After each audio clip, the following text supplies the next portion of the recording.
Welcome to the Plague Hive. Today is a special day because today we are bringing you the very first Arakni deck tech on this channel. Yes, you heard right. Finally, it's not about Uzuri anymore. We're taking a look at the other assassin, actually the first assassin that ever came out. Despite Uzuri having a little bit more competitive success, Arakni is very much still a deck that you can play at a competitive event. And I'm joined today by Clément, who recently took the Huntsman to a top 8 finish at a battle-hardened Toulouse. So tell us, why did you decide to bring Arakni, who is still considered by some to be somewhat underpowered in a competitive setting? What deck did you decide to build with them, and what did your matchups at the event actually look like? Hi everyone, I'm Clément.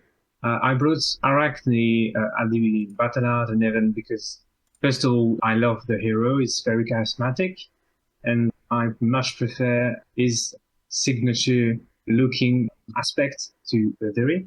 And second of all, I placed kind of bet on the fact that there will be a lot of Arrangers and Lexis and Azalias, and on the same level as Dromais, which is a very, very hard matchup. So the idea was that the overwhelming amount of Ranger would face the overwhelming amount of Dromai, and eventually the Ranger would eliminate the Dromais, and I would take on the Rangers, which is a much easier matchup. Okay, that makes sense. That was kind of blend, and it worked pretty nicely during the events. So okay, that's nice. Cool. So you basically were like, right, I'm going to focus on my prey, and I'm going to hope that my prey focuses on their prey, so I don't have to deal with them, basically. Yes, because I found out that trying to fill in cards for hard matchup is not really a good thing, because it weakens the good part of the deck by breaking bad cards for matchup you can't really win. Right. Okay. I instead focused more on winning the matchup I can already win and having more advantage on it. Right. So play to your strengths, basically, and just hope that Gem doesn't pair you into like 5 Dromais was kind of the plan. Okay. I mean, dodge Dromai, I think, is a very, very tried and tested assassin strategy that has been basically done for as long as the class has been around. So, yeah, great to see that working. All right, let's go over the deck. Obviously, you ran Arakni Huntsman, and you already said you just like their aesthetics, their style better than Uzuri. So what would you say, like, what's their power level looking like, maybe compared to Uzuri, and maybe compared to like the overall, roster of heroes that we have in this game? And why would anyone want to specifically pick Arakni, and what sort of makes them unique compared to the other heroes in the game, right? Because their hero ability is very, very specific and very special. Like, it's something that literally no other hero in the game can do, is have some kind of agenda over your opponent's cards, as opposed to only having agenda over your own cards, right? You literally get to disrupt your opponent's deck and give them bad cards basically for their hands, which is really something very unique to Arakni. So what was your idea with that? So there are a lot of exciting things about the hero that I like a lot. If we keep on the assassin metaphor, you can say that Uzuri is very straightforward. It's like she ran to you with a dagger and stabbed you directly in the chest, while Arakni is more like a vial of poison in your drink, and you don't feel the effect instantly. So the fact that Uzuri is very straightforward hero, while Arakni will play more on the disruption. He has the very first sense of disruption, and doing a bad pitch stack for the opponent for the second cycle is very, very good. But you can also do it in the opposite way and leave the good cards on top and predict that he will block. And so now you know some cards that you have in his hands. So a good example I had with this was, I saw a defense reaction and I knew he would block, so I leave it on top. And then the next turn I played a CNC, and he was quite embarrassed about it. Right, yeah, because you had a way to play around the card that you knew he had, so you could make the exact play that would sort of blow him out in that scenario. That's very nice. Like generally having this knowledge about the cards that your opponent has in hand is very valuable generally. Yeah. So okay,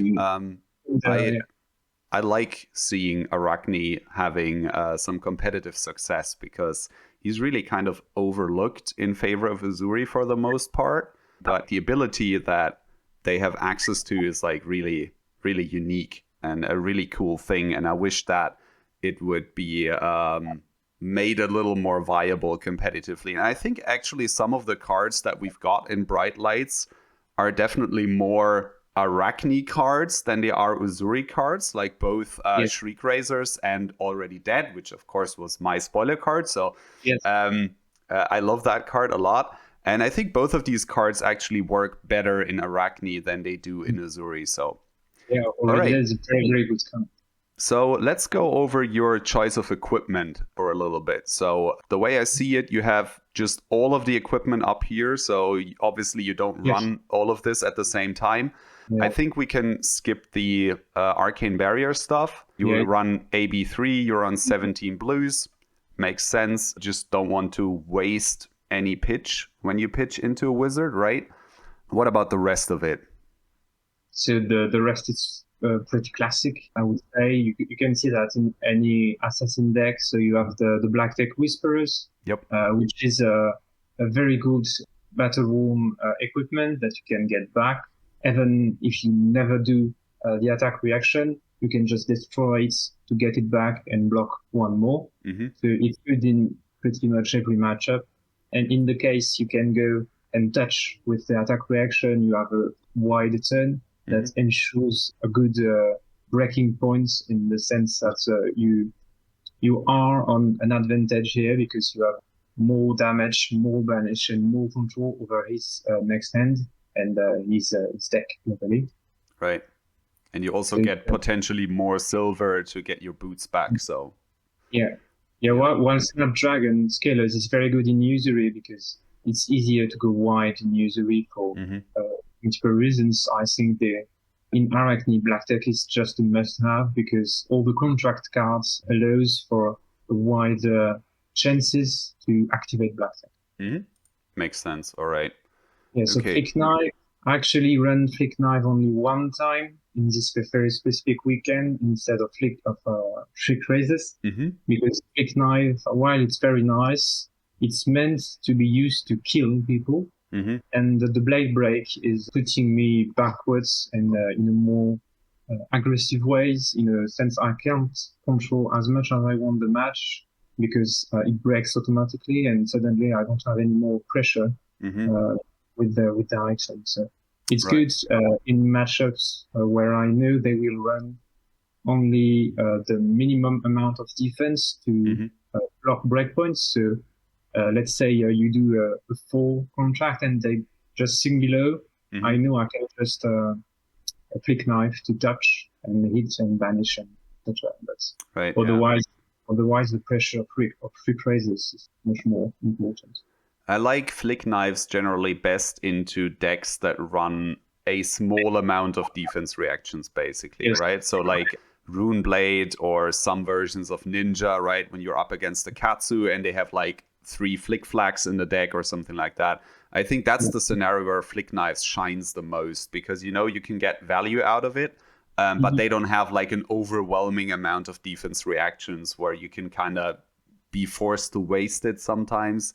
That's kind of where the card does the best work. So let's talk a little bit about Shriek Razors because I think this is the first deck I've seen it in that's actually had competitive success. So the Uzuri community is kind of like, generally they like the card, so it's a good card, but for the most part the general consensus is Flick Knives is just better for Uzuri specifically, because even if you play like Contract Uzuri, you have a hard time generating enough silver to actually get this back consistently. And then for the most part, you want to get back something else, right? So if you have silver, usually your first priority would be getting back Mask of Perdition or Black Tech Whispers, and then Shriek Razors is like you just don't have the silver to support like 3 buyback equipment. So, but what's your opinion on the card? So the important part on the item is that for Uzuri, the other is better because it costs 0 to activate, and usually you run 2 hand cards and just stealth on your shakedown, for example. So you can activate more often the other one than this one. This is very good because of the battle rule. Okay, so you can block breakpoints with only 1 card in hands thanks to this, and you can reiterate if you break it. You don't have to use it efficiently every time. Breaking it is more often used to get it back. Okay. What I find interesting about this slot is that whenever you have 2 pitch floating within a breakpoint attack, like the one I think the most is Leave No Witnesses. Let's say you do Spider's Bite, Leave No Witness. If they only block with 2 attack action cards, and let's say you have Tunic up because most of the time Tunic is like this, they cannot block with only 2 attack action cards because that's 4 block, and you have Shriek Razors to pass it to 3. So just the menace of the card necessitates 3 card block, and suddenly the value is off the roof. So it kind of forces them to reconsider how they're going to use their cards, and just by being on the board without you even necessarily having to use it. And unlike Flick Knives, you can do it several times, so they know that the threat basically is there consistently. Even if you use it, you can get it back at a later point, and then they have to deal with it again. Okay, makes sense. Is the idea that the menace is more important than the card itself. And it forces different blocks than they would like to do. The mind games of it, right? Like the mental pressure that they have to constantly deal with. I feel that's like a big part of the identity of Assassin as a class in general, right? It's like forcing your opponent to constantly reevaluate their plays because you're hiding information from them and you're threatening stuff that they constantly have to consider, right? Because nothing that you do is entirely face up. You always keep information hidden from them. That's kind of like a really core value of the class, I think. All right, we have Tunic. Obviously. I don't think we really have to talk about Tunic. It's just Tunic. It makes the most sense for Assassin. Sadly, I wish that Shroud was playable, but until we get a couple more good 1-cost attack reactions that we actually want to run, I don't think it is. So for now, it's Tunic. It's a great card. Both Assassins like to play longer games, so you can get a lot of value out of it. So makes perfect sense.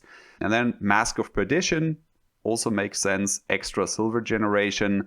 Out of those 3, right? So Mask, Shriek Razors, and Black Tech Whisperers.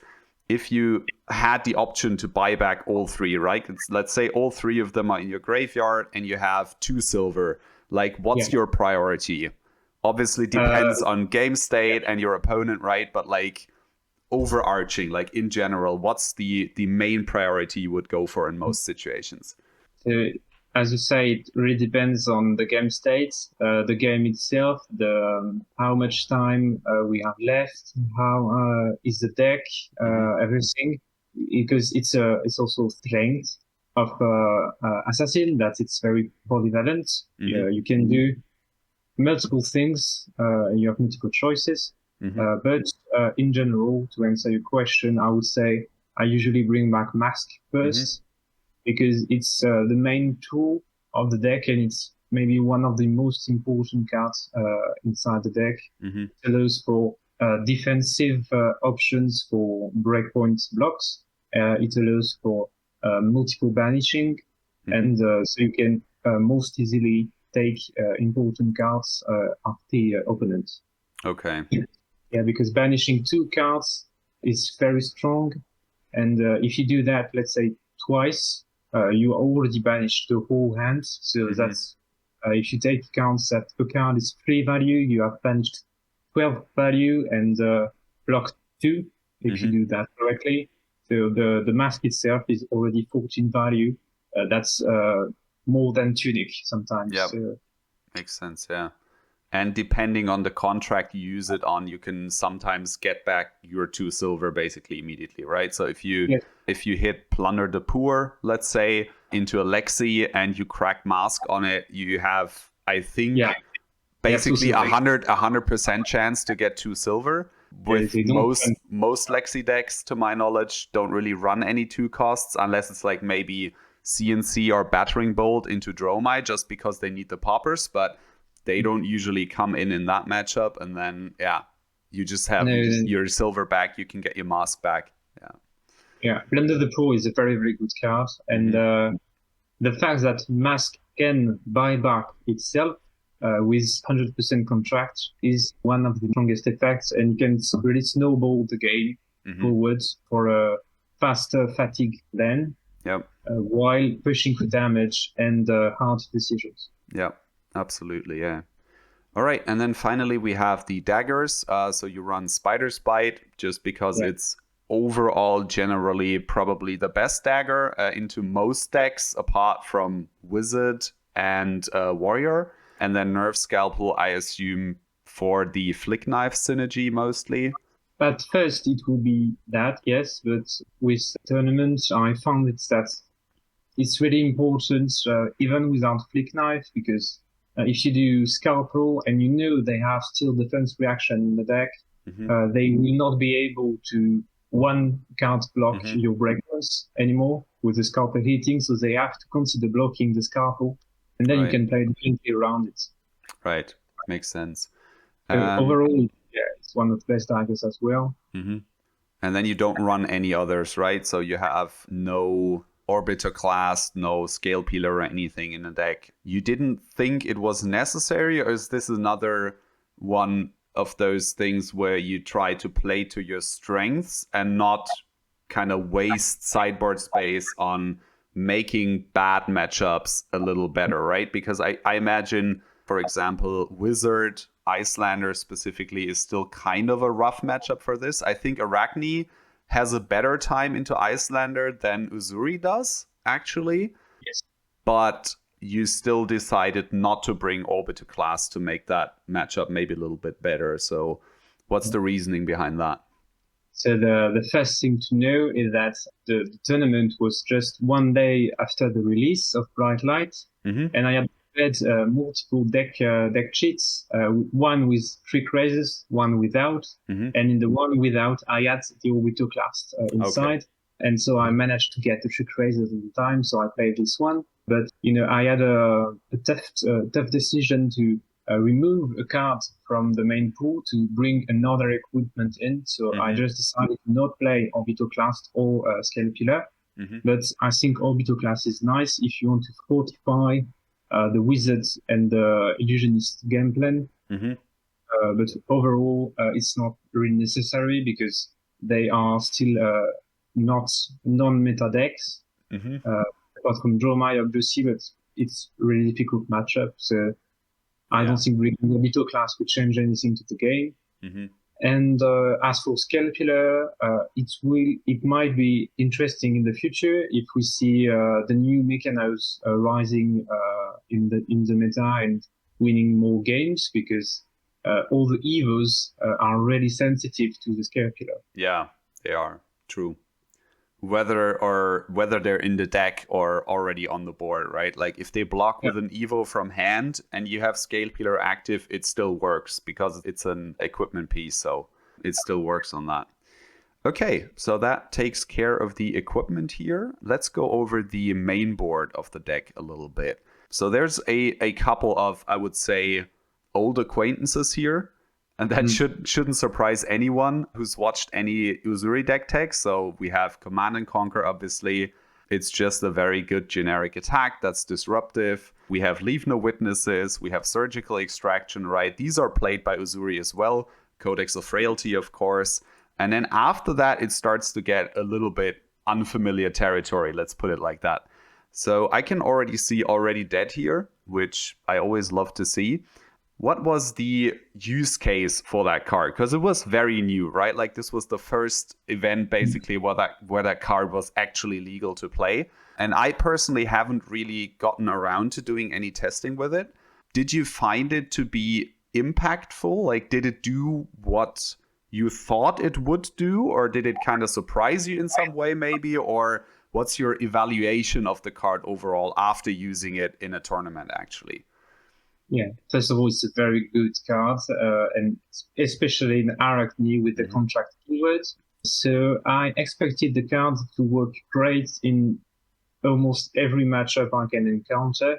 First, it's over, it blocks 3, it blocks 2. The start very, very good. And I was surprised in a more positive way about the card because it forces more different blocks because they cannot block with equipment, obviously. So it creates a new game plan where you can push for damage more efficiently because let's say they block 6 with 2 counts from hand. You can just do a minor +1, and then you already have value of 12, basically. Maybe even 13. The value is very, very expanding very easily. If you just did the spider's bite before, that's 3 counts from the end, and that's only if you don't boost the count. Overall, it's pretty much unblockable entirely in this deck list because I have a lot of the cards I can pump it up. So, right. I don't think there are really any bad scenarios where this card is not good. Okay, right. Nice. Good to hear. One major point also that the contract is almost never done. So you do not base your game plan on the contract of already dead. I don't think it's the purpose of the card to be fulfilled. It's really to create a menace and pressure because they cannot block equipment. If they do not block correctly, they take damage. They also banish multiple counts. Right. And really, it's just a very, very good card. Yeah. But yeah, you're right. Like actually getting silver off of this is harder to achieve than for most other contracts, I would say, unless they actually block with equipment.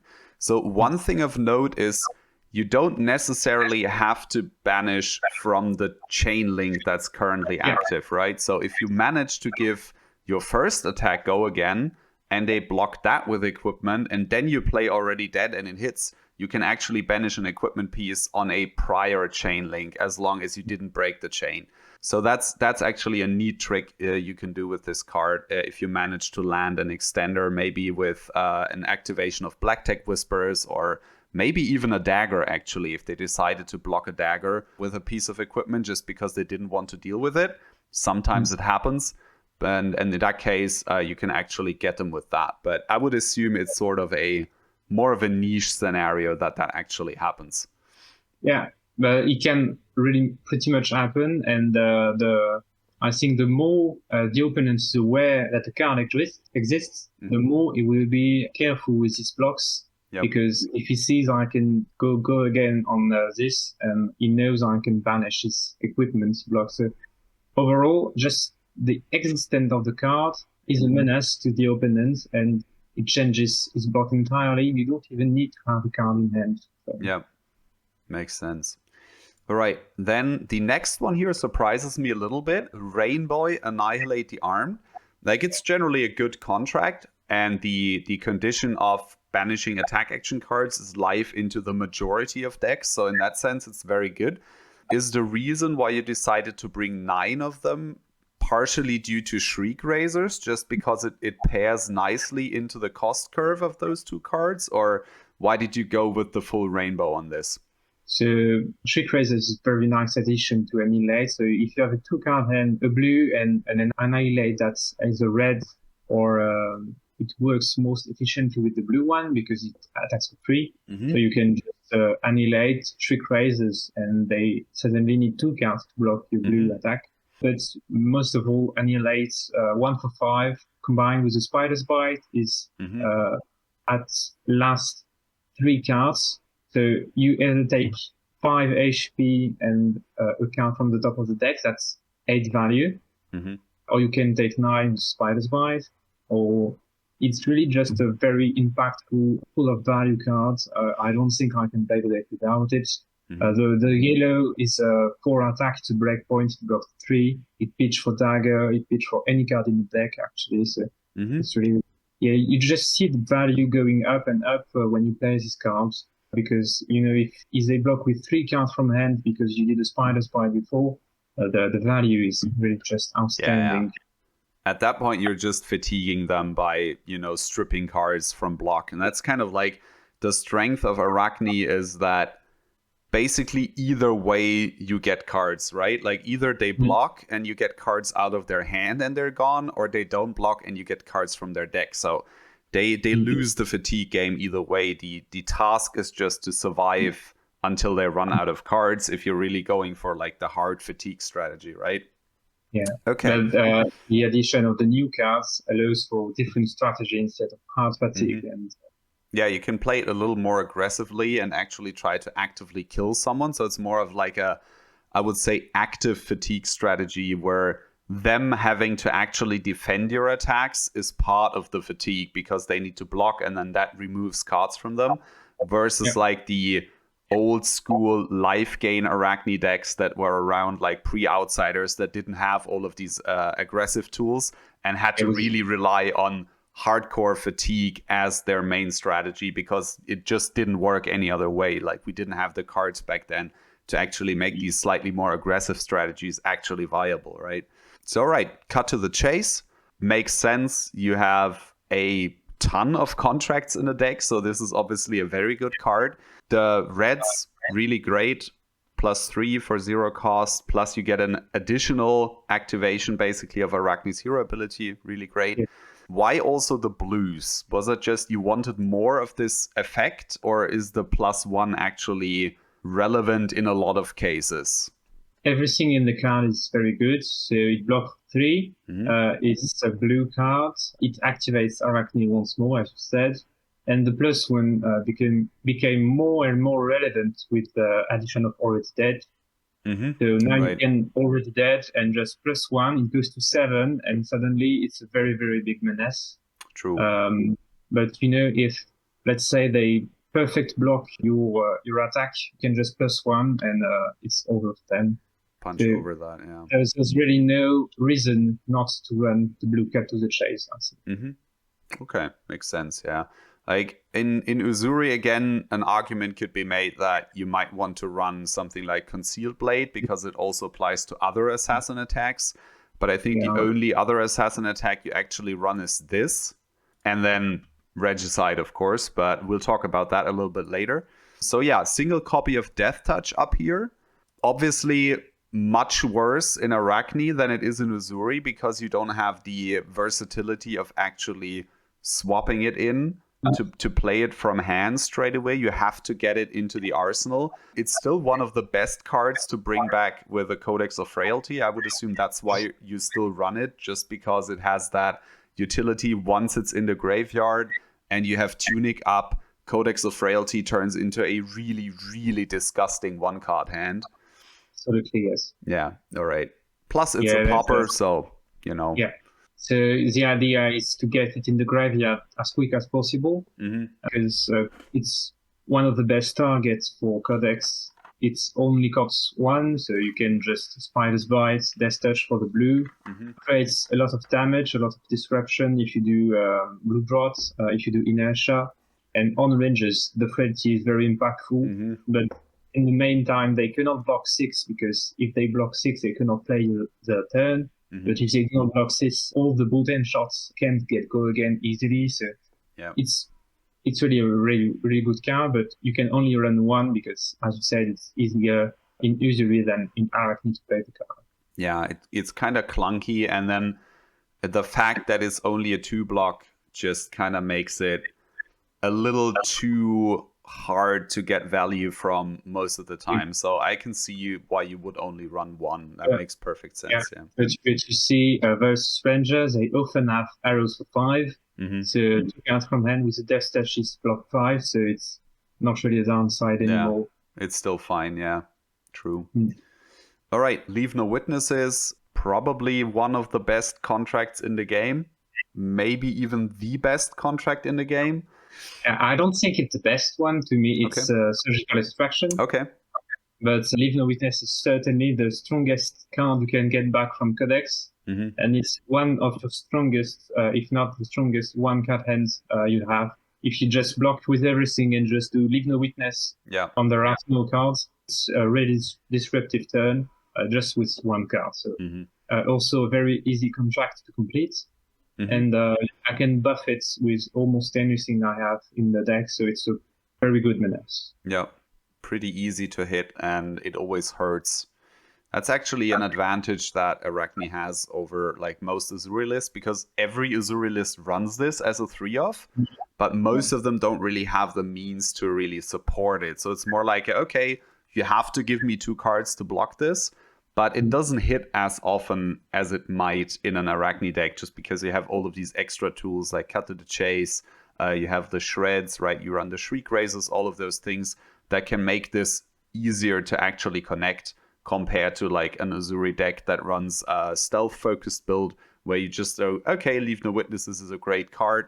I just run it because it's good, but I don't really expect to really connect it all of the time just because it's kind of a little bit easier to block out.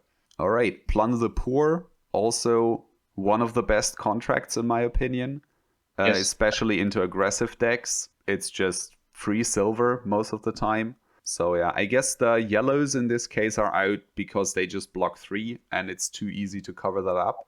Yeah, so the blue is the same as the yellow actually in terms of value. Yeah. In any case, you don't run for damage. You don't really care about damage. So attacking for 2 or 3 remains the same, because if they do not block, they take 2 and I banish a card, so that's 5 value.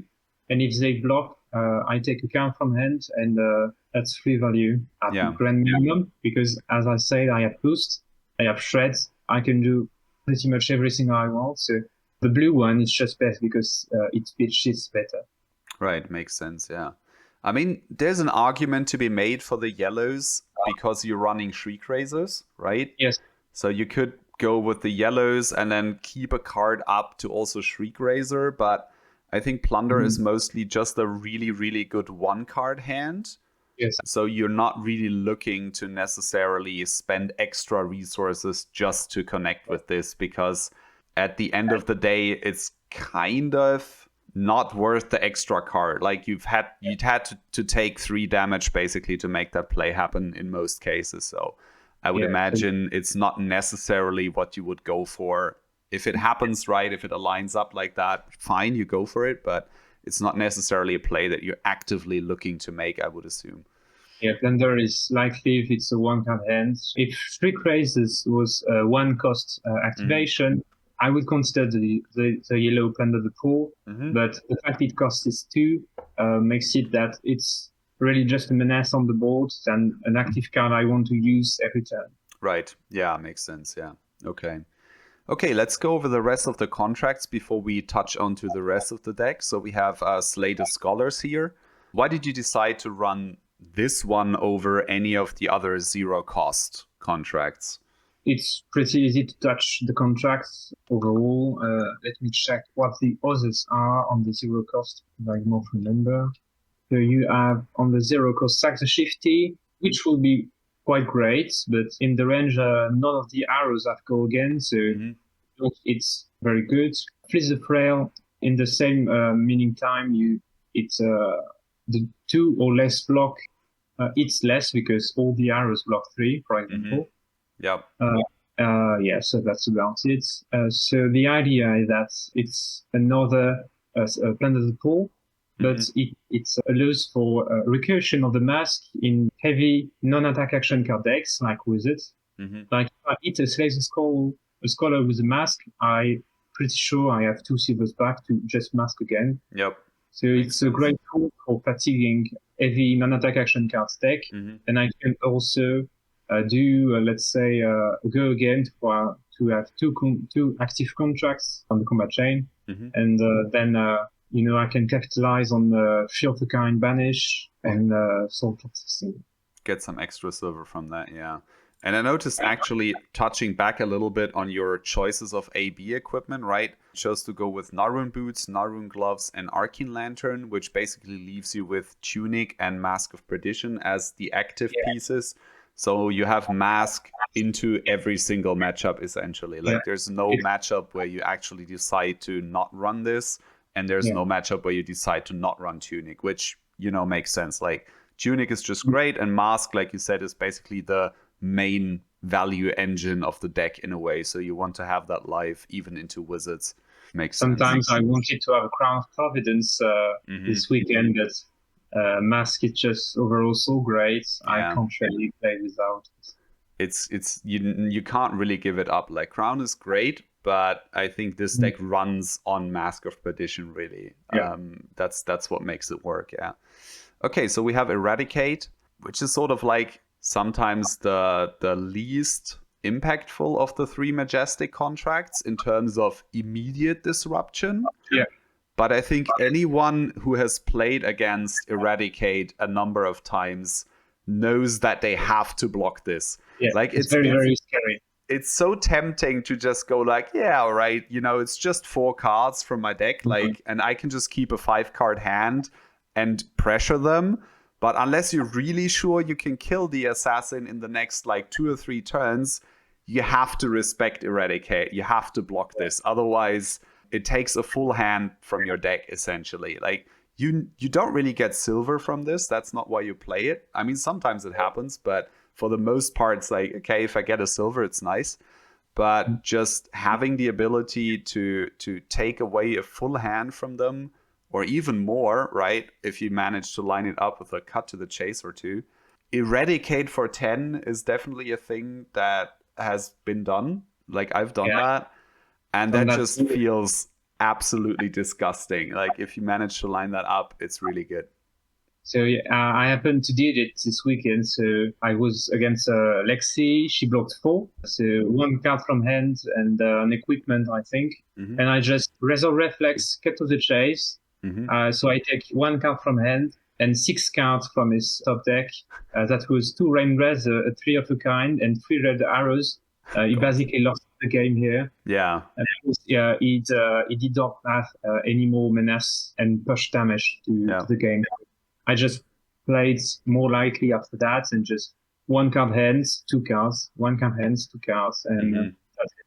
And you even got 2 silver from that in that case. If you hit 2 Rain Razors, hey, you even got some silver. Nice. Yeah, so Eradicate, you have to respect it as an opponent. Like, you can't let that through, I think. Yeah, it's one of the most menacing cards you can face in any deck. Because the value is just, if you take the basic 3 value per card, on it you have 16 value if no blocks. Yep. That's completely insane. Just for 2 card hands, if you do not have Tunic. If you have Tunic, it's a 1 card hand, 16 value. There's nothing like this in any other deck. That's true. Like, it's weird to calculate it like that in a way, because the value just isn't apparent immediately, right? Like, it's 16 value that you get down the line at some point, right? Like, you don't get it immediately. It doesn't stop their next turn from doing anything that they wanted to do. But if you manage to play the game out and you play long enough that they actually start running out of cards, this can be absolutely a nightmare to deal with. So, opponents just have to block it, It's also a great tool for opponents. I think you play only the party plan, so they run all the 670 cards and stuff.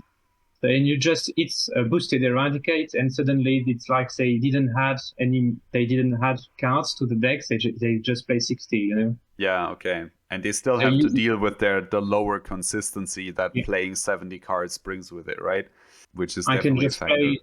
I can just play 60 cards, boost Eradicate, and it's like we both play 60 cards. Yeah. And suddenly I win on the value plan, even though they had 10 more cards. Makes sense, yeah.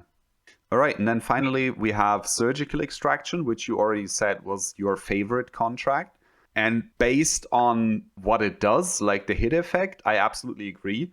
Look at their hand and banish a card is probably the strongest on-hit effect in the game. Yes. Apart from obviously like, Regicide hitting a royal opponent and they just lose. But I would say this is like overall the strongest hit effect that exists in the game. You just get to, pick whatever the best card is in their hand, whatever disrupts their turn the most, and is gone. That's insanely strong. In Uzuri, again, like, because this is my major perspective is always from an Uzuri point of view. For Uzuri, this is mostly like a second cycle card, right? Like sometimes you use it on the first cycle because you can swap it in, right? But for the most part, it's a blue, you pitch it, it goes to the bottom of your deck. And then in second cycle, you have some stealth cards, you have some isolates that always end up on the bottom of your deck anyways. And then you can pair them with surgical extraction and get some extra threat in the second cycle. So what's the Arakni point of view on this? So I totally agree with you on the second cycle part, because if you manage to hit it on the second cycle in a very late game property, like let's say the game state is you both have 10-ish cards in your deck left. Surgical extraction is almost always 2 cards, minimum, grand minimum, without any boost. So you just disrupt the turn on a very late game basis, so they have no more good cards, and they block with the 3 blocks, which is almost always the good cards. On Arakni, you can play it on the first cycle much more easily than Uzuri, I think, because, as I said, you have the boosts. Apart from Razor Reflex, I can buff it with anything I have in the deck. I have in the sideboard Pummels, which is a very, very good addition to Surgical. And if you manage to second cycle Surgical with a Pummel, have like a time warp. It's basically the same thing, because you will take the whole hand no matter what happens. And you will push for damage, and you will just play another extra turn after this. I almost always try to pitch the both of them together. Not always possible, obviously. And the addition of Already Dead allows for a nose target for the second cycle promo, but we already talk about that later. Yeah, so surgical extraction hit effect is, to me, also the strongest hit effect of the game, for multiple reasons. Like, you can just see the whole hand and play around it and banish the best card or the resource or the thing that would enable Go Again or Draw My or anything like this. So you just basically, the hit effect is time war. It's very, very good. It definitely can be, in the right situation. All right. Okay. So that takes care of all of the contracts in the deck. Let's go over the rest of the main board quickly. So you have 5 shreds in here. So just extra ways to get your cards to hit, I would assume. You do run a lot of reactions in total, right? So you've got 6 Cut to the Chase, 5 shreds. You have the 1 copy of Lunging Press, and then a couple more in the sideboard, which we'll talk about later. Do you find that in playing, you sometimes get those very reaction-heavy hands where you're kind of missing something that you can actually do on your turn? Or is the deck tuned to a point where the ratios are fine and that rarely ever happens? Or you just go, okay, most of my reactions still block 3. If it happens, I'm happy to just, full block. And that also progresses my game plan because I save life and I get to fatigue them later that way. Yes. So the block 3 is very, very good, because obviously you can just draw 4 reaction in block 12 or block 9 in arsenal reaction. Overall, I think with this deck list, I've only got once 4 reaction in hand. The deck turns very good. You almost always have an attack with your reaction, or you can sing below, or just pitch dark things. And I don't find them to be overall too much. It's a heavy reaction deck because it's based on it's like a warrior in that sense, that you do not play all the cards. You just see what they do and play accordingly to that. Right. And so the multiple reactions allows for different game plans. Like, let's say they block with a temper, you can just shred it and suddenly they have no chest equipment. You have a lot of things to go around. And I don't think this much reaction is a problem to the deck, because it runs around that. It's built to function with it. Yeah. Okay, makes sense. So the ratios are just in a way that it supports this kind of plan. And again, I can see how that works easier with Arakni than with Uzuri, because you have less moving pieces that you need to align, right? In Uzuri, you always have this like mix. You have some stealth cards, you have some contract cards, you have some reactions, you have defensive cards, offensive cards, all of that. And you always need to kind of align those together and try to make them work. And so it can be a little clunky to try to fit reactions into Uzuri's basic game plan. And I think for Arakni that's actually a little bit easier, just because you run a bunch of contract cards and that's your major game plan. That's like the main thing you're trying to do. So all of the reactions support that main game plan, and you don't have to deal with those kind of clunky interactions that Uzuri can sometimes face. Yeah, I've thought about it when people ask me why Arakni over Uzuri. And with reflection, I think that stealth cards are basically dead cards, you know. It's pretty much useless on its own. And I want to play only good and active cards that create value. And I cannot do it if, you know, a second cycle, I draw, let's say, four stealth cards. What do I do, you know? That's true. Much useless. And only active cards is really a breath of relief. You cannot draw dead hands. Basically, this have always ways to get out. One in a million time you can draw 4 reaction, you know, but you just block 9 arsenal reaction next turn, and you haven't really lost anything. Makes sense. Yeah, I can see that. Yeah. All right. So we got the shreds. We got Sink Below, which is just flat out the best defense reaction in the game. Probably one of the best cards in the game, actually. I would assume you side this out against Wizard because it's in the main board here, but I guess against like a Kano, you would not run this. But other than that, it makes sense to run it like even into Icelander. If she's Bulllander, it helps to preserve a little bit of extra life. Sinking cards is always nice to have more control over your pitch stack and do some stuff with that. So that makes sense. On Kano would take it out. Codex of Frailty. Yeah. I don't think there's anything to say about it. It's overall one of the best cards in the deck as well. The value is insane. You can completely overturn the game just with the Codex if it's well placed. You know, you only have great cards to bring back. And you can pay for them because you have a lot of pitch in the deck. The ponder is very important, and even if you draw a reaction, most of the time you can get it out of the arsenal. I do not play too much shred because it's difficult to take it out in the aggro matchup. But the other reactions are pretty easy to take out. So the ponder is always a good card to draw. The frailty is good in a lot of decks actually. Currently, because you know ninjas, rangers, all the aggro decks rely on the weapon and arsenal cards. So it's very good, and the discard effect is so disruptive if you place it well that just very good. Yeah, it's like I still think Assassin just uses Codex of Frailty better than Ranger, because the quality of the cards we can bring back is generally just better, right? Like you can do something like Codex of Frailty, oh, you have to discard a card, you bring something back, oh, I get a Leave No Witnesses, I just threaten to blow it straight up again. And Ranger just can't really do that. So that's just a really good thing that we have access to. Or you do the same thing, you know, Dagger, Codex of Frailty, Tunic, Command and Conquer. And that line is just, you know, they just lose whatever they bring back immediately again, basically. There's no way they can defend this efficiently and still have a turn, so... Its Fighters by TNC is very, very strong. Really, really good hand, yeah. Okay, then we have Last Ditch Effort, which I assume is just like you play a deck that at its core wants to fatigue the opponent. Last Ditch Effort is a card that's really great in fatigue matchups that get drawn out a little bit. It's a blue that blocks 3, so... Yeah, most of the time it's a blue that blocks 3.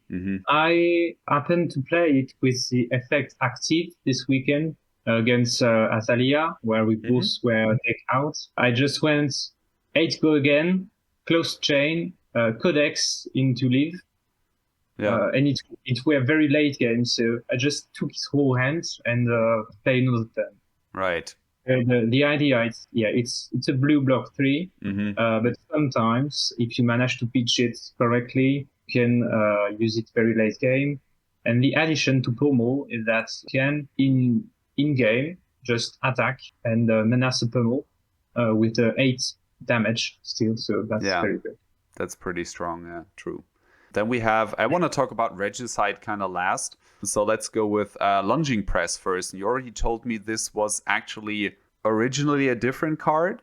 It was a Remembrance first in the deck list, but I was surprised that I never actually ran Remembrance this weekend because it was never useful. Mm-hmm. And I do not need Remembrance in any scenario because I create so much value with the deck that I always have much more cards than the opponent, and also I have ways to bring them back with Codex. Right, yeah. So the Lunging Press is very much more interesting.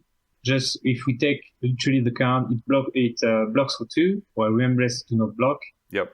It issues for 1 more, and the effect is strong on every card I have in the deck. And the most obvious one is, let's say you do Spider's Bite, CNC. Mm-hmm. They block with 3 cards to protect their arsenal, and suddenly you do Lunging Press, and it's very much impossible to play around it, and suddenly you have taken every card in their hands, and you can play another turn.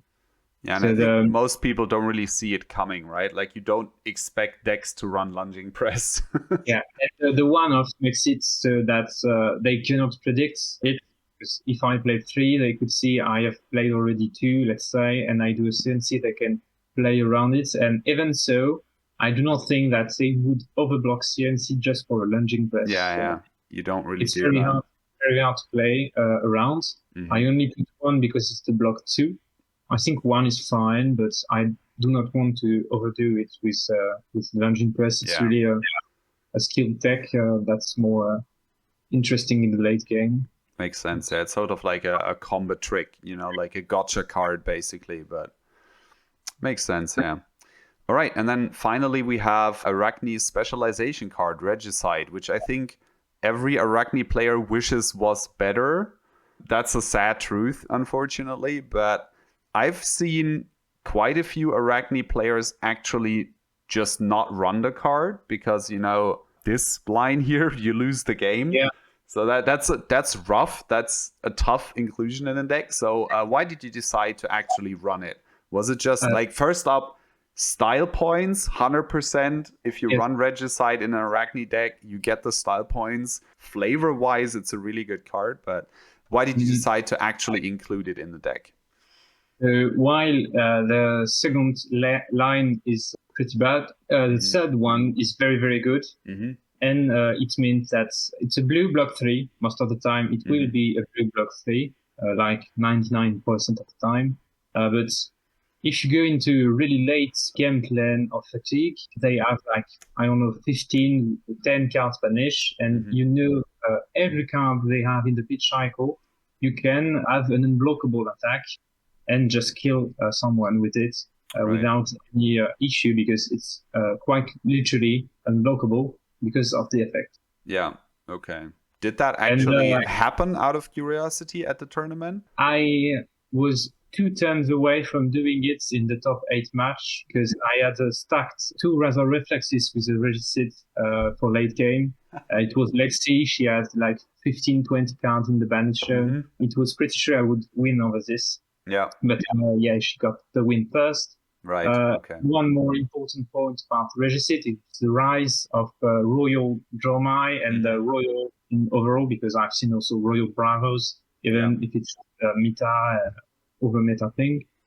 Its lose on the Royal is very strong if you can boost it and protect the fact that you can hit with it. So, for example, you do 2 Razor Reflex and a Lunging Press on it.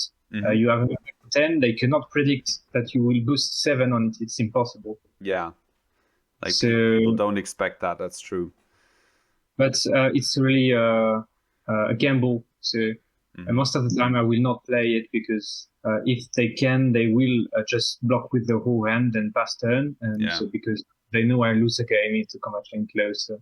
Yeah, they need to be very sure of you need to be very sure of their pitch stack, basically, and what you need to track their cards in Banish, track their pitch stack, basically. And then you can play this, and when you know you can punch over the top and kill them with it, it's pretty good. But yeah, I plan to kill someone with it one day, but you need a level of pitch stacking your deck and the opposite deck. You know every card they have left, and that is very, very hard to do. But I think it's manageable on a higher level of play, and it can be also very, very good flavor cards. I even bought the dark version, the promo dark version, because it just looks so cool. That looks incredibly cool. Yes, it's one of the best alternate like versions of a card they've done so far, I think. Yeah, I wish all the Majestic Assassin would have a black layer contrast card, because it just looks so good. That would be really, really nice. Yeah. It's kind of, it's a little bit sad that they use this really good effect on that card, just because, you know, it is not a very good card at the end of the day. It has to be said, right? Like you said, it's mostly it's a blue block 3. That's what it comes down to for the most part. But it's cool, and it looks absolutely gorgeous if you have the lights out version of the card. Yeah, but you know, the blue block 3 is enough in very much 90% of the matchups. So it's really not an issue to have to run this, and I don't see why you wouldn't want to run it. Yeah. You know. No, blue block 3 is a good floor for a card to have generally. Yeah. Okay, so let's go over the sideboard a little bit. So first up, we have Frailty Trap, which is amazing card into Lexi, and also actually really good into some of the Mechanologists. So it kind of pulls double duty in that regard. Just a good card. Did that come up actually? Like, were there any of the new Mechanologists, like any Dash IO or Tekla-Vossen or something at the event? Or were people just like, yeah, this is like too experimental, I'm gonna stick with, you know, what I have, maybe with some of the new cards from the set? So for the funny part, I was the one playing Tekla-Vossen the first day. Ah, okay. And I was the only one who brought a new hero to the game. So I came with Arakni the second day, because I just borrowed cards from everyone, like 20 people to play Tekla-Vossen. And the second day I gave them all back. But I don't think there were any new Mechanologist heroes on the second day. Okay, all right. Got it, yeah. Then Oasis Respite, great card into Wizard, great card into Runeblade. I find it to be a little clunky into other decks, unless you can line it up with Tunic. So do you run this into, like, let's say a Lexi, for example, or any other deck that doesn't do arcane damage? Or are you like, okay, if I draw it on a hand that doesn't have the Tunic ready, it's kind of too clunky to run? What's your opinion on that? Yeah, if you have Tunic, it's one of the greatest cards in the game. Okay, so there's no talking about that. If you do not have it, it's, yeah, as you said, much harder to play. But overall, I think I played this card in every toll matchup. Like Atalia, like Bravo. Okay. All of them that requires multiple blocks, but you cannot block because they have Dominate and things like that.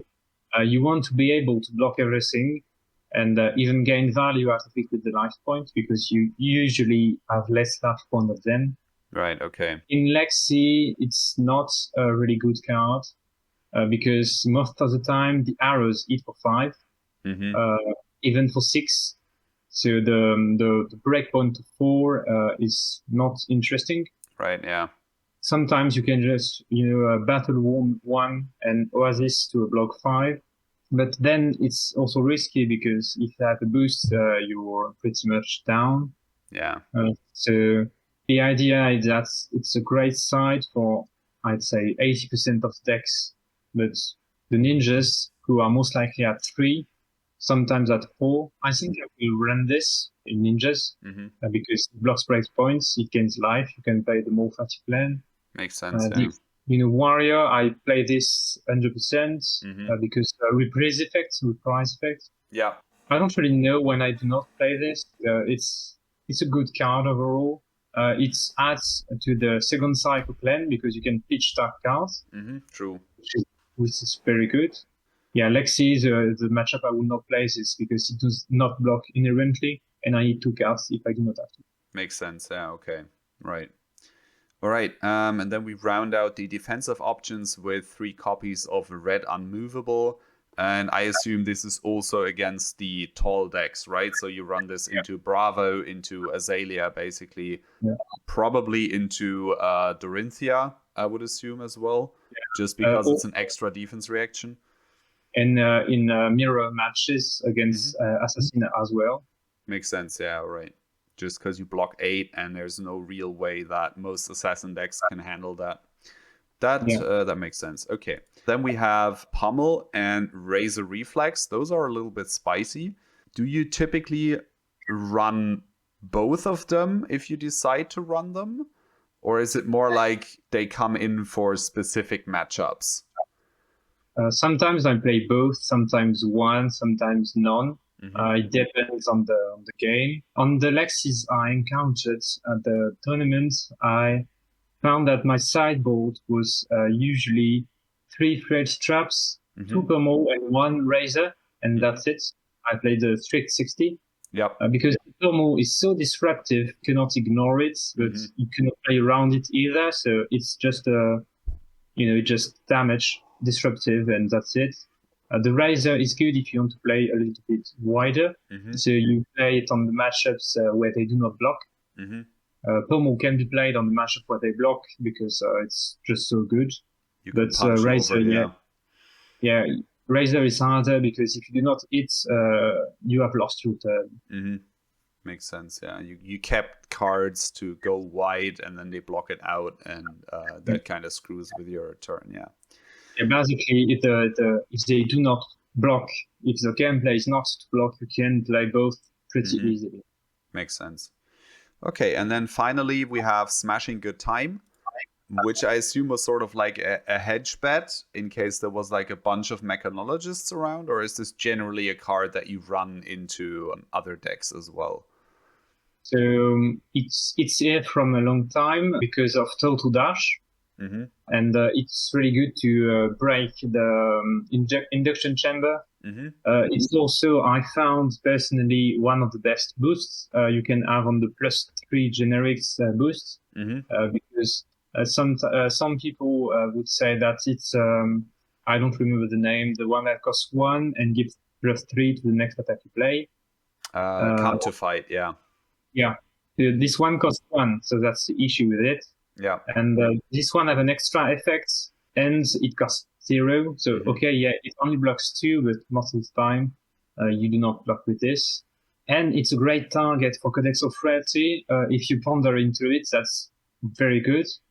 Also, a very fine addition, if you compare it to Nimblism, is that Nimblism only targets 1 cost or less attacks. And this one can target 2 cost attacks. So I can boost my 2 costs that are surgical, already dead, and CNC. And that's very good that I can target CNC with it. Because the CNC for 9 with the Smashing Good Time, and let's say you have a Spider's Bite active, is very, very hard to block. It's basically impossible to block that out, yeah. Basically impossible to block. If I manage in the best of words to stack a Pommel with it, it's the free turn again. That's a disgusting turn, yeah, if you manage to line that up. But yeah, I can see it. Like, the fact that you have to get it into Arsenal to actually get the buff is kind of a bit clunky, but on the other hand, Arakni doesn't mind playing very small hands. Like, a lot of hands that you have are just like 1-card hands. You just send a Plunder the Poor, send a Leave No Witnesses, whatever, something like that. And then you keep an extra card, you keep the Smashing Good Time, you set it up in Arsenal, and then you have it ready to go for the next turn where you can maybe do something a little bit bigger, keep a couple more cards, and do something that way. Yeah, the idea is that, let's say you play Leave and you have a Smashing Good Times in hand. They cannot know if it's a detect reaction or not. Right. So they should play according to it. And when you just say, okay, no reaction, Arsenal pass, you have disrupted their hands, the bold states, and you have pushed yourself to a stronger turn later on. Makes sense, yeah. In a deck with a lot of reactions, I can definitely see it, because it's like you want to keep extra cards most of the time to kind of threaten the reaction to go over the top. And then sometimes you can just bluff, and then you set up something like a Smashing Good Time or a Death Touch or a Sink Below an Arsenal, and you just kind of ready your play for the next turn that way. When you boost Eradicate with Smashing Good Times, it starts to become really interesting. I can imagine that, yeah. Just come in for 7 off the bat, and then you threaten maybe a cut to the chase as well, so boost it up to 10. If you have tonic, you can just do. You have 3 cards remaining in your hands, and you just go for 7 on it, banish 7. You know, that's pretty dirty, yeah. Yeah, that's pretty nasty. All right. So that's all of the cards, equipment, main board, sideboard. We went over everything. So let's take the deck and actually play a game with it. And I'll just go standard. That's the deck. Classic constructed, public. Let's just see who wants to play a game against Arakni here. All right, the sideboard is not very written in the stone every time. I just think about the game plan, how I want to play it, which heroes they are playing, who they are playing. And makes sense, yeah, okay. So I do not really have a sideboard plan that is written every time. I just do it, change every few cards, test things every time. You just kind of do it on the fly to adapt to whatever your opponent is doing, yeah. Because if you know the players, which happens sometimes, you know how they play as well. Okay, so we got a Fly. Fly, I want to go second because I want to block. Makes sense, yeah. We go second, and I assume we just go with this. Shriek, because they will never block, so Click Knife is useless. Yep. About the deck, I'd say you go Fretty Trap. Yep. 2 of them, at least. Yep. Then Pummel, 2 of them. Yep. And then I don't really know, maybe a Razor. And another Frailty Trap? I don't know, 3 Frails is maybe too much. But, so in case they play Kodashi, which happens a lot, Frailty Traps times 3 is good. So yeah, we'll go. Let's just go with that, yeah. Should be fine. Okay, so he starts. Yep. You have a standard hand. Yep. 1 blue, Sink Below, looks decent. It's often you found that you have 1, 2 blue max, and the rest is red. So you have enablers, you have punishers, you have reactions, you have everything. So every hand is unique. That's very interesting. Okay, so off the bat, we just block with this first. Yeah, sure, it's fine. It's also a fine target for Codex if you draw 1, so it costs 0, so it's fine. Okay, Engulfing Flame Wave, that's kind of interesting. We don't want that to hit. Yeah, you can block with Mask. Yep. So you have the value of the Mask and then just Sink Below. Yeah, makes sense. And I don't really want to sink anything because this is a good hand, right? We can just go Plunder, Spider's Bite, Annihilate. That's solid. I don't think we need to sink here. Yeah, no, it's fine. You cannot. You don't have to sink. I would probably still sink the Plunder because it's fine. So this is not, you can just block 3. So they don't have Go Again here, so I just block with the Plunder. Yeah, block 3 is fine. Yep. And then just take 1, and that's fine. Yeah, you want to keep the red Annihilate because it's red value. And they don't actually have an arsenal, so we just go... Now that's very interesting hands. You can push for damage, go for black tech, Codex, because that's you want to play Codex this turn. You want to play Codex because they do not have arsenal. True. So I say you go Spider's Bite, pitching Surgical, but you also pitch stack the Annihilate. So you go Shred, pitch blue. Right, okay. So we go like this. Yeah, you Annihilate and Surgical, right? Like this. Yes, so you have the floating. So most likely they will never block this. Yep, they are not. Then you can go Annihilate. Yep. And then most likely they will not block this as well. So now you see Spreading Flames. So it's a very good card to have early, but it's very bad late, so you sink it. Yep. Okay, he's so passing. You can give Mask and Black Text. You can mask later, just Black Tech. Because if you mask with 2 active contracts, the value is much higher. Oh yeah, that's true. Good point. Yeah. Okay. But since you have to break chain, you won't have 2 active contracts, but we'll just see about. Yeah, that's so now true. you can break chain, codex, and just play the another annihilate. Yep. And now you have created great value for the game. Yep. And you have taken advantage. I would have liked to obviously have a leave no witnesses here, so because he gets an attack back now, and he can just choose the scar for a scar, you know, or the engulfing or something, whatever his best hand is, basically. Yeah, but you have to take account the frenzy. Mm-hmm. So True. you will never have the good value of scar. You can just block 3. So Yep. He is choosing the scar though, so that makes sense.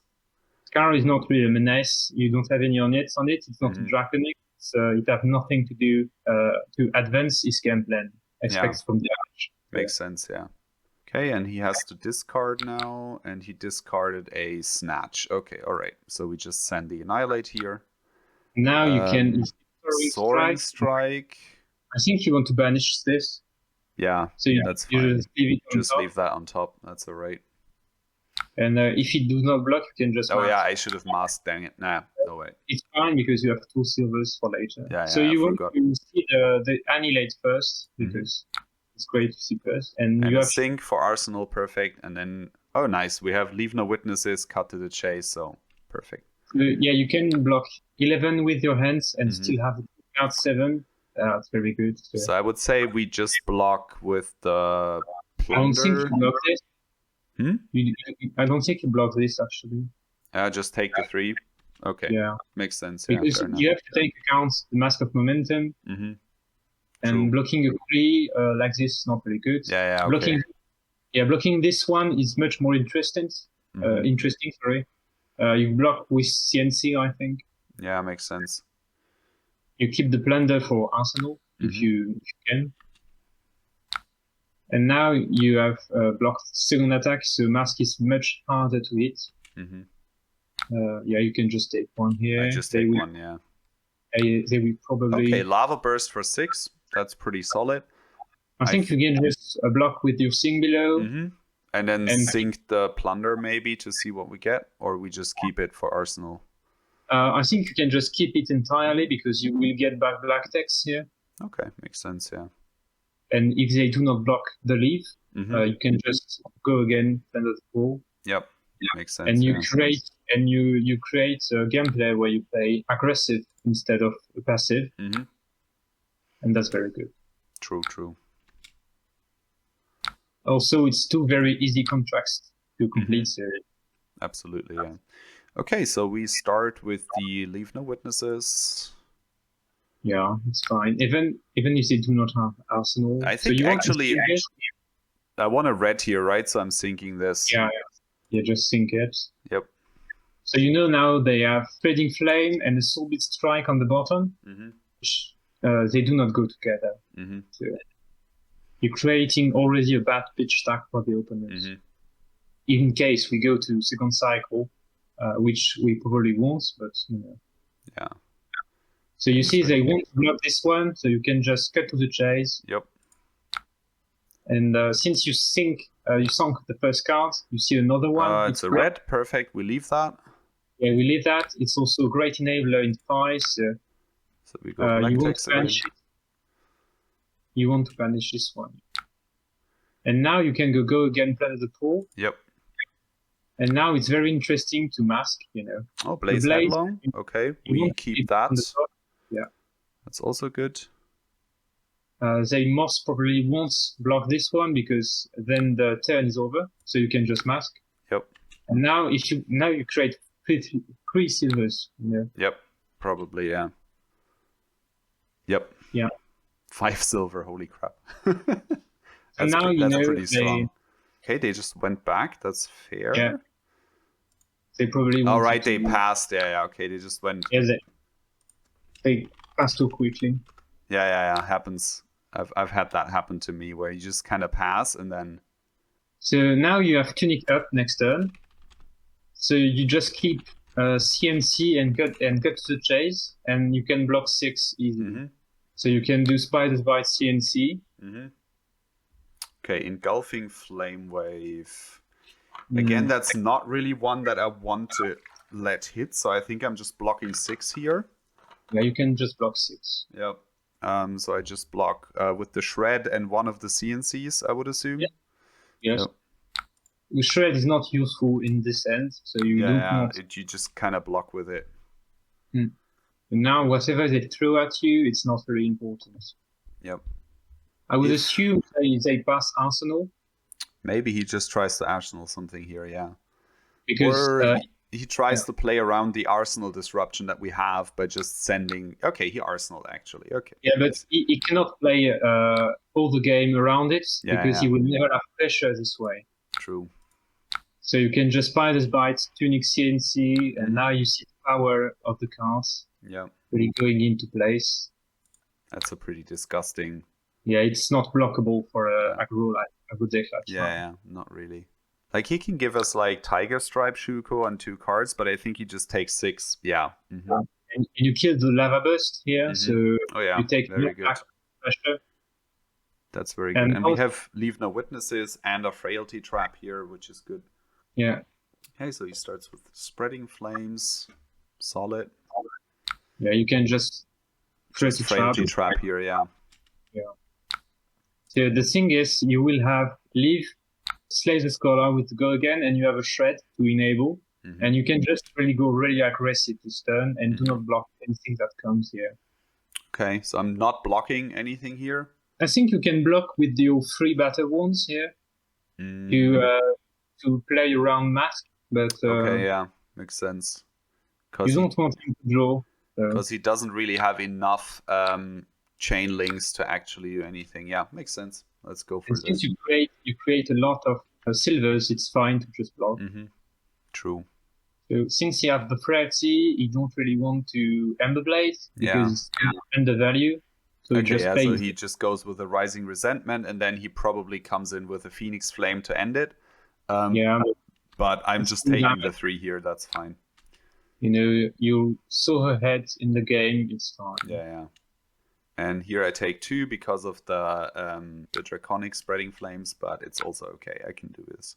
So you can start with a very good lead, and then if it doesn't block, Black Text Slays the Scholar. If you block, you can Shred. Yep. You know, it's pretty easy.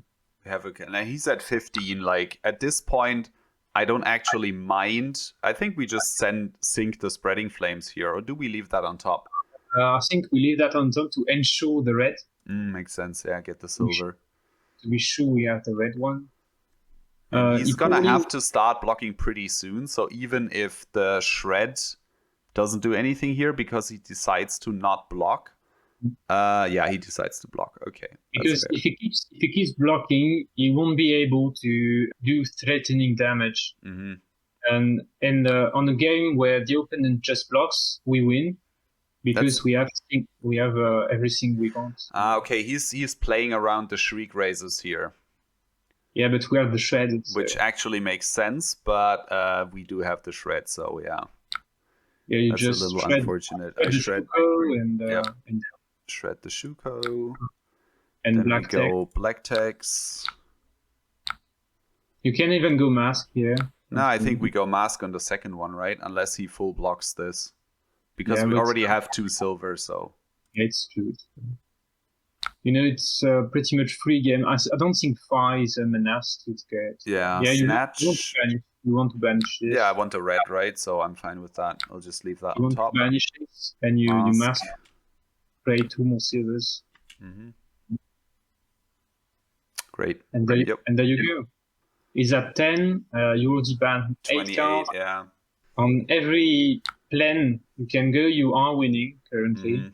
Okay, I think I'm... What does my hand actually do? So we have Already Dead, which is just big damage. That's nice. Cut to the Chase and Shred to enable it. Yeah, so I think we just send the Already Dead, right? Yeah, I think the turn is a 2 cards minimum, 3 cards hand. So you can block this one, I think, with a cut. Yeah, why not? I'm blocking that with the Annihilate, and then just... I think you want to block with the cut to the Chase. Yeah? Okay. Because you do not want the cut to the chase in the second cycle. You know, Right. Okay. theoretically, Mm-hmm. theoretically sense. you want the annihilate and not the cut. Okay, makes sense. And we're taking the Ember Blade here, I think. Yeah. Just because, yeah, that doesn't really do anything. So yeah, this enables for mask eventually, but Yep. we'll see. We'll see how he plays. Phoenix Flame, we can't really block that unless we give the Tunic, which makes no sense. And he I'm fine. Yeah, I'm fine with him blocking mask, but I don't think he can. So you know, let's see what he does. He has nothing floating, right? So the only thing he can send is like a 0 for 3 here, or maybe a Lava Burst or something, if he has one. Scar for a Scar. Okay, that's actually handy because that draws him a card and it has Go again. It's a good card to draw here. Yeah. So I don't think I'll block. Yeah, I think we don't block this. Yep. It's okay if he gets a mask block. It's fine. And now either he plays it or he arsenals it. Either way, we're good. Yep, he just arsenals. Okay. So we're just re-equipping everything. And now you go. And then I go already dead. Already dead, and then I can shred it, right? Yeah, you have two possibilities. Either you Spider's Bite and then already dead, or you already dead directly. And you can pitch 2 different ways as well. You can pitch with the shred or the cut. I think I like pitching the shred here more than the cut, because the cut is live anyways. So if he doesn't block, I think I like that better, because the shred depends on him actually blocking, which he will have to do at some point. But yeah, that was what I was about to say. The shred, you want to get it away as soon as possible. And the cut can arsenal it without any issues. Yeah, cut in arsenal is fine, because it like half the deck is basically. So you want to sink this? Yeah, sink that. It's not a power card. It's a blue. So you take away his pitching cards. Yep. Also and not eventually he only have blues or only have reds, because you filter everything. Yeah. And now with 6 damage, he's at 10. He will eventually block. So you know. I mean, it's possible that he just goes for the power turn here. He has a 5-card hand. Maybe he has like an Outer War or something, and he can actually do some damage. Yeah. Yes, so I would push damage, maybe go for 7 here. I think I'm setting up an arsenal here, but on the other hand, maybe we draw into a codex and then it's kind of bad. Yeah, maybe just push the damage here. Yeah, you have to play around the card that you may draw, and pushing the damage is fine. Salt the Wound. I don't mind getting that out of the way, so we leave that on top. Yeah. And then we just banish that, and it's fine. Okay, so that's perfectly normal. You can pass. There's nothing here, so we just pass. That's a bug, but it's fine. Okay. Now you have very, very good blocking hands, and you can just Tunic Eradicate. Yep. Pretty solid. And he has to block because it's lethal. Brand with Cinder Claw. Yeah, I would not really block this at all. Yeah, probably not worth it. Because it's not his arsenal card. Yeah. Let's see what it does. You know, you have plenty of options. Okay, that's better. Yeah, that's definitely something. That's the arsenal card, so that's just completely blocked with the Frailty Trap. Perfect. Absolutely, yes. So that's your best block.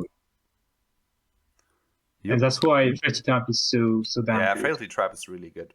It's even better into Kodachi Fi, but it can also do some work into Ember Blade Fi. So I think you blocked with the blue one.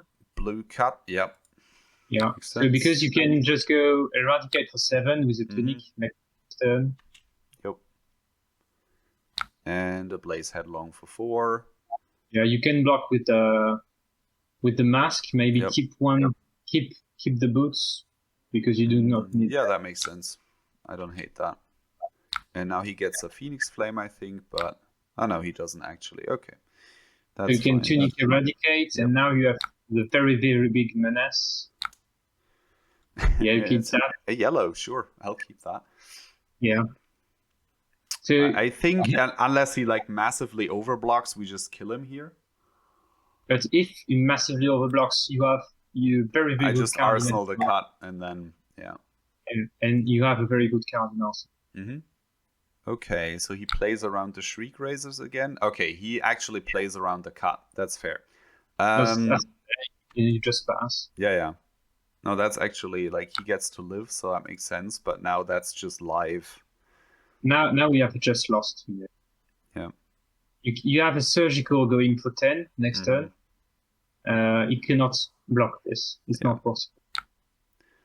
Okay, mounting anger. We will do Searing just after that. Ember Blade, and that's it. Yeah, I think I'm fine just taking 7 here. Like, yeah, I can block with the Codex of Frailty, I guess, but I think you can. You can block with Black Tech. You don't need Tunic anymore. You can also block with Tunic because you kill him on the next turn here. Yeah, probably. So I will explain to you just after, but you will do surgical for 10, go again, Codex. Oh, right. With the Codex, yeah. A Codex to leaving a weakness because you have no arsenal and you just win the game here. Yeah, makes sense. It's not possible for him to come back from this. Yep. Yeah, you keep that on top, whatever. That's actually the one we stacked, and so we're actually in his pitch stack already. Yeah, it goes very, very fast. So you have to block, but you cannot block everything. So you just cut to the chase again, and Lava Burst. I'm fine leaving that on top. Yeah. Or whatever. Like, I mean, I just kill him here, so that's fine. It was not possible for him to play around this. So you just win. And in case he was able to just take one, you could Black Tech, Codex. Yeah. Pretty good. So we actually had a 7.25 average damage threatened per turn, which is very solid for an Arakni deck, I think. Yeah, most people would expect that value to be somewhat lower, I think, but you can actually play pretty aggressively by simply prioritizing Black Tech Whisperers. You see the equipment going back with the silvers is so much value. You have very strong turns. Yeah. You see the average value per turn is above 12. Yeah. Which is really good because you create so much value per card. And the idea is that the deck can have multiple game plans. So I knew he would not block very much. Yeah. So you could push damage very easily. He was very rapidly to 15, 10 life points. Yeah. And from there, he cannot play like he wants anymore because you have to block. You have to give cards, but I can play with this because they have reaction cards and everything. So. Yeah. He said he plays against an Arakni in Blitz, but Blitz is a very different thing. I think Uzuri is best in Blitz. Yep. For multiple reasons. Arakni is really a good hero in CC. Yeah. The life totals are double in CC, right? But the deck size isn't. The deck size is just 50% more compared to Blitz. So the fact that Arakni doesn't necessarily want to play Fatigue, but can definitely play Fatigue as one of their core strategies, just means that the higher life totals and a lower deck size in comparison just makes that strategy more viable. Yeah, I really love the idea that the deck can play, depending on situation, completely differently. And I do not have a single game plan. I don't really die with a single game plan. Apart from combo decks, because obviously, I have a KNO CC, so you have only one game plan. You have 2 options to go to it, most likely, but it's very different game plan. Arakni is to me overall very good hero in that. I think generally, like the fact both assassins really just have very flexible and adaptive game plans, right? For both of them, you have a lot of tools at your disposal and a lot of ways to kind of push your deck in one direction or another, depending on what specific meta you want to adapt to and what specific matchups you want to, play towards. And you already said that the way you have set up the deck, right, is in a way that you want to play to the strengths of the hero instead of try to, obviously you could try to make your Dromai matchup better, for example, by running a ton of generic go again attacks, right? You could start running like Rabble, Ravenous Rabble, or any of these attacks that allow you to extend a little bit more and maybe kill some dragons, stuff like that. But the fact that you just go, okay, if I get paired into a Dromai, I accept that I'm most likely going to lose it, but I make up for it by having a very strong and effective game plan into Ninja, into Ranger, you know, like the good matchups. And then you kind of have to accept that it's a little bit of a gamble that you get paired into those matchups, but it worked out for you. So, you know. So, it's not really a hard gamble to do, because theoretically the deck is good or have no true matchup against everyone. Except Dromai and Islander, which is quite difficult. So against every other deck currently present in the format, you have at least 50% chance of winning every time. You have seen during the game that you do not draw dead cards, like stealth cards, and you always have a choice on how you will play your next turn. Yep. With which cards you want to play, which cards you want to block.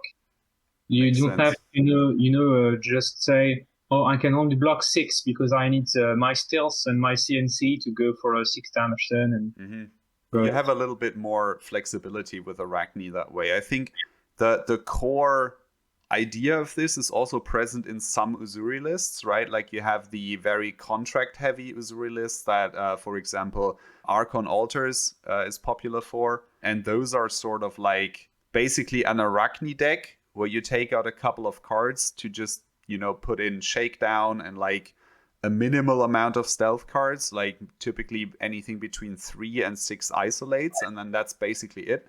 But even if you just do that, that's like 9 cards that you have to take out of an Arakni deck to make space for those cards. Obviously, Shakedown is very good, but the consistency of the deck still suffers a little bit from it, right? Like you're not able to do these things like almost guarantee that you have a contract card and some form of reaction to pair with it almost every turn. Yeah. The only way Uzuri is better is because she have access to Shakedown, which is a very, very good card. Yeah. But the addition of Already Dead makes it so that you have a very good card for yourself with the same stats and which synergize very, very good with your own deck. Yep. And you do not have to play dead cards like Stealth. Your one on it frailty blue card is really useless if you do not have something to switch it with. So you have to keep more cards in your hand, so you need to block less and everything around that. True. Makes sense, yeah. Like in that regard, Arakni has a more flexible game plan where you can keep larger hands if you have the reactions, or if you get, threatened with a lot of damage, you can block more and keep a smaller hand and still have an efficient turn by just sending like Plunder the Poor, Leave No Witnesses, Slay the Scholars, Tunic, Annihilate, Tunic Eradicate, something like that. Yeah. Codex of Frailty. You only have good hands, basically.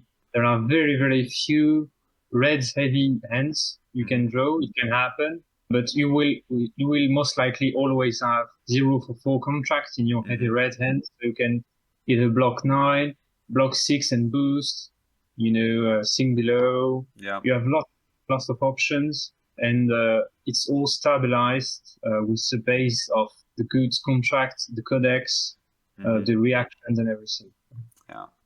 Yeah, I have to play some more Arakni, I think, because they're the hero that got me into playing Assassin in the first place, obviously, because the class came out in Dynasty, and I was mostly playing Levia before. That was like my main hero, right?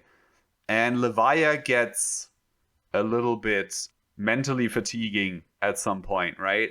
Just because it's such a high variance deck and a lot of things can go wrong, literally based on a die roll in some cases, right? You roll for scab skins and you get the 1 and it just, blows out your game plan and you can't really do anything about it. And I wanted a hero that has a little bit more control and a little bit more stability and consistency in their game plan, right? So Assassin sounded pretty much, right up my alley, but I have to say that the initial version of Arakni that came out in Dynasty just wasn't quite there yet. And I think with all of the cards that we have gotten by now, they have really gotten a lot stronger and a lot more viable. And I'm definitely looking forward to trying this deck out. I think it looks really cool. There's a lot of really interesting decisions in there that make a lot of sense in the context of what the deck is trying to do. So yeah, I definitely encourage everyone out there to give Arakni a try. If you think that this looks like something that's interesting to you and something that you want to do, that you want to try out, do it. Give them a try. Run the deck yourself. Obviously, the link to the deck will be down in the description of the video, so you can check it out yourself. And yeah, with that, I think it's time to wrap it up. Clément, do you have any closing words? Anything out there you would like to people to know about this deck? Yes. For example, in the game we just showed, you haven't really seen the full power of the hero power. Because it was a very fast game. But I happen to have a great example that's a PTI. I pitch stack 2 blues with 2, the lightning plus 3 lightning press. 2 blues, 2 lightning press in Alexi. That was back to back. And when she eventually do this end, it was basically over. She couldn't do anything with it. So you have a really strong power over the control of the opponent's deck. And I found that the more you know the decks and the more the deck, this very specific deck is great. And I have found that the more the opponent is skilled and knows how to play, and you will see forward seeing, sorry, it's hard to say, see things in the future that haven't happened yet. Like he may have a promo, he may have this, he may have that. And the more you can play around it, so the more skilled they are, the more the deck is strong. Makes because sense. A new player will not be able to comprehend or see the subtleties of the deck and the higher value gameplay.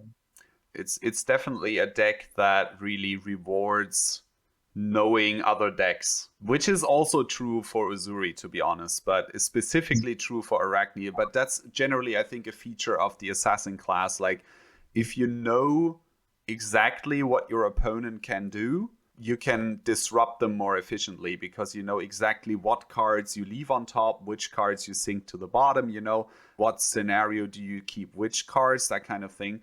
And which is very thematic, right? Like an assassin needs to research their target so they can kill them as efficiently as possible. I think that's a very thematic thing that LSS has done for this class. And it's personally for me like one of the main reasons why I like playing the class, because you have this like really kind of surgical feel to it, right? Where you kind of just dismantle them part by part and just take apart their game plan and then just finally kill them at some point. It's a great flavor. Yeah, I could say a million things about the deck or the hero, but I think it's time to stop. Just, with the new addition of cards they show in new keyword ambush, I hope that Arakni and Assassin in general will get some support in this theory that, like a defense reaction with ambush or an action with ambush, more like a block, Assassin block, Yeah, that would be pretty interesting. I love that.